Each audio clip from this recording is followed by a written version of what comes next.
Good morning. I'm Aditya Gupta, a corporate lawyer leading corporate and economic law initiatives at SEC. I welcome you all to the fourth SEC SEBI Civis Dialogue. For our discussion today, we have with us our experts from SEBI, Mr. Apin Gothwal. Mr. Apin Gothwal is a postgraduate in management with more than a decade-long experience in the securities market.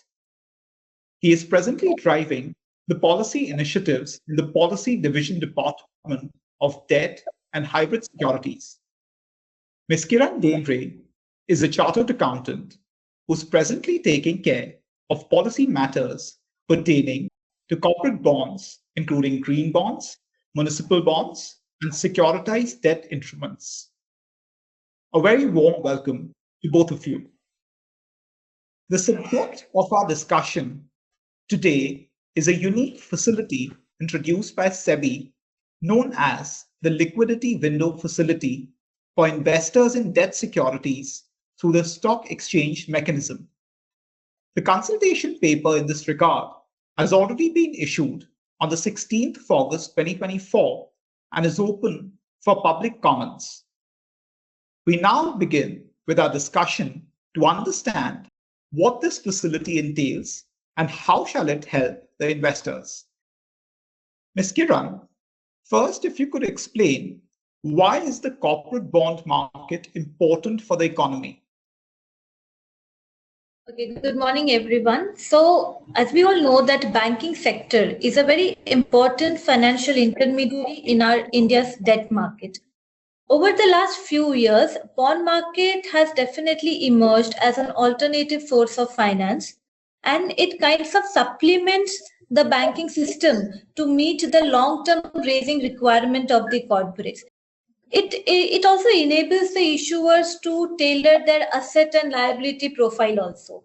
So well-functioning corporate bond market is very important for development of the economy as a whole, and it will also help to move from bank-based borrowing to a more market-based borrowing. I see, that's very well explained. So having said that, why do you feel there's a need to widen the investor base and increase their participation in the corporate bond market? Or if I were to rephrase, why is the corporate bond market perceived as illiquid? Okay, Aditya, globally, bond market is institutional in nature. It mostly consists of institutional players. Now, if we have to develop the bond market in India, the participation of investors should increase, and especially retail investors, which we say that retailization of bond markets, and hence it is very necessary to widen the investor base and enhance the participation of investors in the bond market. Now, towards this, SEBI has also recently reduced the face value of privately placed bonds from 1 lakh to 10,000. This was also aimed at increasing the participation, which we hope to see in the coming years. I see. That's very helpful to know. But when we see the equity markets, you know they've been on a frenzy for a few months now. And today only I read a news report which said that the retail investor participation in the equity markets, it has exceeded 10,000 crores, which has surpassed the investments made by the foreign investor banks and insurance companies as well. So do you feel that a similar fillip could be given to the bond markets as well, the corporate bond markets? We at SEBI, we are definitely trying to increase the investors' participation in the bond market, but equity is a different product and bond is a different product. Okay, generally in case of bond, investors follow the buy and hold strategy. Okay, and that's the reason maybe trading is low, which we can also say that that's one of the main reasons why even liquidity is low. Though SEBI is taking the steps to increase participation, enhance liquidity, but comparison with the equity at the moment, though it's lacking behind, but I believe we are progressing towards it. Thank you. That's very well explained.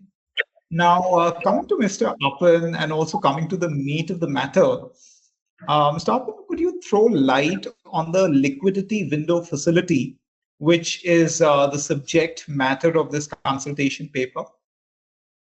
Yeah, thank you, Aditya. Basically, this liquidity window facility initiative aims to enhance liquidity in the corporate bond market by allowing issuers to offer a put option on debt securities at pre-specified intervals through stock exchange mechanism. So this facility will be optional for the issuers to provide and will be available only for new issuances in debt securities, and that to the window facility will be available after a period of 1 year. If I have to summarize in one line the benefit of this entire facility, so it is intended to boost the investor confidence by providing a structured exit route, which will help in market development. I see. And I also believe that this facility is an extension to the Regulation 15 of the non-convertible securities regulations, which enables investors to recall non-convertible securities or redeem debt securities via call or put options. So from what I understand, that we will now have a uniform and a regulated framework for the exercise of put options on a more frequent basis. I'll not say it is a more frequent basis, but at a defined interval. That will be the right way to put it across. Because because currently, yes, a issuer can offer a put option facility to the investors, but again, it will be similar to that facility, but it will be that in the offer document itself, the issuer will define whether, we'll discuss about the facility, we'll take you through it, but it will be that the issuer will predefine it, whether it will be offered at a quarterly interval or a monthly interval. And we have tried to structure the facility so that an investor at the time of applying knows that when the facility will be available. So that's the way it will be structured. Got your point.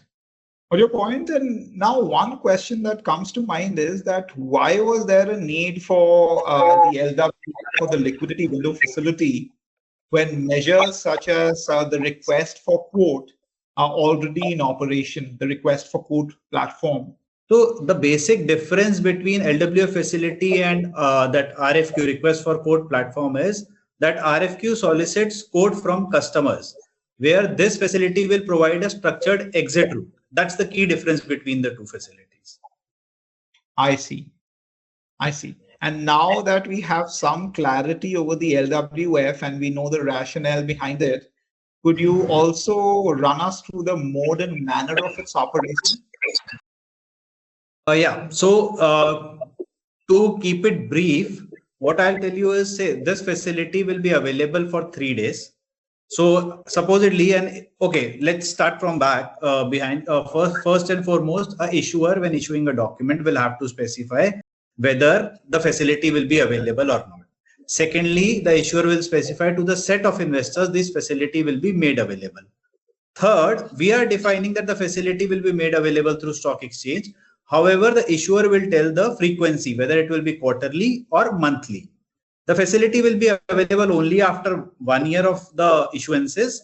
However, when the facility is made available for 3 days period, for out of so day 1, 2, 3, they'll be for tendering of the securities. We have put in a broad structure in place. We have conceptualized it. However, a detailed guidelines will be subsequently issued once we come out with a final circular on this. But to give you a brief overview, say imagine a window on a stock exchange platform wherein a security on which this facility is available can be seen quoted over there. Now, investor who wants to tender that security will go and fill in the quote there that he wants to tender. Simultaneously, he'll give instructions to his DP to block the securities in his demat account in favor of the issuer. So there is where the role comes of depository and the clearing corporation. So we will use the stock exchange mechanism to take the quotes. Simultaneously, depositories mechanism will be used for blocking, and clearing corporation mechanism will be used for final settlement. This is a broad structure we have in mind. However, a detailed guidelines will issue subsequently. I see, and that gives us some clarity. Here, I would like to ask a follow-up question that since the idea or the aim is to increase the liquidity in the market, in the corporate bond markets, why is there a lock-in period of 1 year? Okay, so any period which is less than 1 year will make it money market instrument. That's why. That's the specific reason we are offering this facility. Yeah, it will be under RBI's domain. So that's why we are offering it after 1 year. We are allowing this facility after 1 year. Yeah. Great. And could you also throw light on the subject matter of, as in like, could you throw light on what securities will be covered under the LWF? So that securities is defined in our NCS regulation. Those will be the eligible securities. And they wouldn't include the securitized debt instruments? No. Okay. So that's been explained really well. We come to our next question. Now that we know that what is the mode and manner of the operation of the LWF, could you tell us what investors are likely to benefit from the LWF? Yeah. So as per the framework that we are proposing, the option is with the issuer. He will specify the eligibility of investors who will participate in this LWF facility. So he will upfront specify whether this facility will be available for all the investors or only for the retail ones. I see. And is there a threshold that has been prescribed for retail investors or institutional investors? Retail investor is already defined in Regulation 15 of NCS. So currently we are not specifying any threshold since it is open for public comments. We would see if we receive any such comments and then we would take a call accordingly. I see. And given that now the facility is an introspection, and we are also considering that what will be the final mechanism or the blueprint of the facility, has it not struck you, or would it not be better to allow direct trading of debt securities by investors without the intervention of the issuer? Because what we can understand is that it's a very issuer-centric approach that we are following. So wouldn't it be better if there can be minimal intervention of the issuer and the investors could have more leeway in terms of trading of debt securities? Okay, so currently also the trading of debt securities, the normal secondary market platforms, they will continue to be in existence. Okay, so if any investor wants, he now also can go and directly trade on a stock exchange. However, as we discussed earlier, that globally, this bond market is an institutional one and it generally has a kind of buy and hold kinds of investors. So what happens normally is, because of lack of trading or liquidity, if an investor today wants to go and sell the bond, he might not find a seller. Or if a seller is wishing to buy a bond, he might not find a buyer similarly. So this LF is trying to kind of address this issue to some extent. At least those who are holding the bonds, let them have a structured exit route, as my colleague Apin sir said. So to address this, it's a first step towards probably addressing that at least the investors should get an exit opportunity. While, as I said, yes, the current trading platforms of the stock exchanges, an investor now also can go and trade on them. So what do you feel would be the options that would be available with the issuer to deal with the securities brought back from the investors pursuant to the tendering of these securities under the LWF?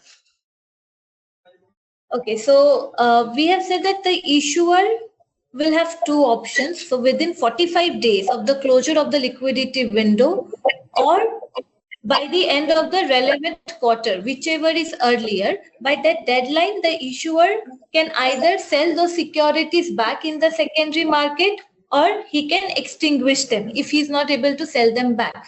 Now, he can sell those securities. We have given three options. He can either sell them on the debt segment of the stock exchange. He can either sell them on the request for quote platform, which is RFQ platform, or you can also sell them through the online bond platform providers. I see. So basically, there are four options that are available with the. Yes. I see. Now coming to our next question, any facility, any regulatory measure as such is supposed to have some safeguards or checks. So what are the guardrails that are proposed for the liquidity window facility? Okay.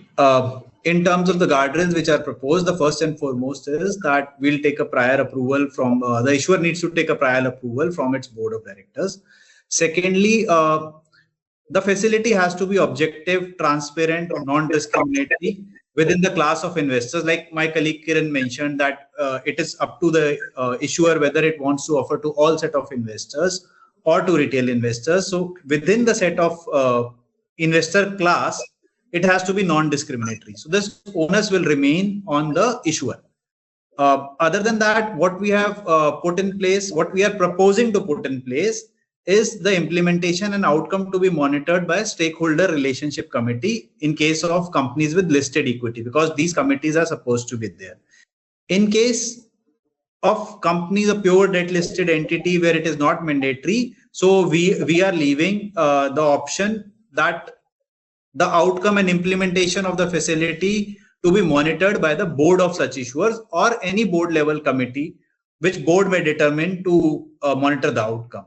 What we have considered is there may be certain issuers who are governed by other regulators, and there may be certain separate regulatory requirements for them to be fulfilled. So in that case, what we have suggested is that those liquidity management, ALM management norms, their boards may specify in case the regulator has not specified. I see. So here the role of the stakeholder relationship committee becomes very essential, and we need a strong monitoring mechanism for the LWF. So that is the function that the stakeholder relationship committee functions. That is the role that the stakeholder relationship committee performs. So having said that, what is the role? What is the role of the board oversight and the stakeholder relationship committee when it comes to the LWF? If you could throw some light on that. As I had said, so they have to ensure that the facility which is being offered is objective, transparent, non-discriminatory, non-discretionary. So these are principles which we have laid down, which these committees have to ensure are being met with. I see. And now, will this committee be governed by any existing set of regulations? We have not proposed anything such in our consultation paper, but we would be happy to look at it if we receive public comments on the same. I understand. And a follow-up question to that would be that would this committee be divorced from the directors? Like, would directors be a part of this committee, or it would be a committee comprising of independent persons? Currently, we have actually defined it as Sir said principally, where we have said that either the SRC would look after or a committee which is determined by the board itself. So at present, we are giving the option to the board of directors to determine who will be the members of the committee who will ensure the implementation and monitor this LWF. I see. So the role indeed is essential in realizing the goals of the LWF. Yeah. Now, this brings us to a very important question, that what are the reporting and disclosure requirements that an issuer has to comply under the LWF? Okay, so there are two kinds of requirements, as you said. One is the reporting one, and the second is the disclosure based. I would first explain the reporting one, where we have said that issuer will have to submit a report to the stock exchange. But the format in which it will be submitted, that the stock exchange will only determine once the process or the framework is finalized or crystallized. And an issuer will also submit a report to the debenture trustee as well as the depository in terms of this, which are the debt securities which are being extinguished pursuant to this LF. Now, if I move to the disclosure requirements, we have said the stock exchanges depositories, debenture trustee, and the issuer, all these four stakeholders will disclose certain information regarding this liquidity window facility on their website. So this liquidity window facility will be given for a particular ISIN. So on their websites, they have to list all the ISINs in which such facility is available. Now, under that ISIN, we have said that certain major features of the ISIN, like who is the issuer, or what is the outstanding amount, what is the credit rating, coupon rate, all this will be also displayed under the ISIN. And there are certain other things, let's say the latest valuation. So if now, since the frequency of the liquidity window, which we have specified, will either be monthly or quarterly. So what is the latest valuation that ISIN is based on? Then the entire liquidity window schedule for the financial year, what will be the dates for which the liquidity schedule will be available? And also, since the issuer has to disclose upfront what is the maximum limit for which this facility will be available.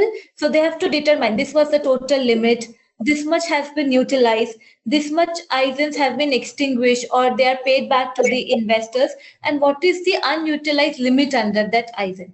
So these are certain disclosure requirements which we have specified as of now. I see. That gives us a much needed clarity, and it also brings us to the end of the discussion. Since securities markets world over have been amenable to change and innovation, it is noteworthy that the Indian security regulator is proactive with its efforts to steer the process of financial innovation whilst taking adequate safeguards to protect the interest of the investors, all for a robust, transparent, and inclusive decision making. As it is said, change is the only constant. We thank our experts for joining us today, and we look forward to more such discussions. Thank you. Thank you.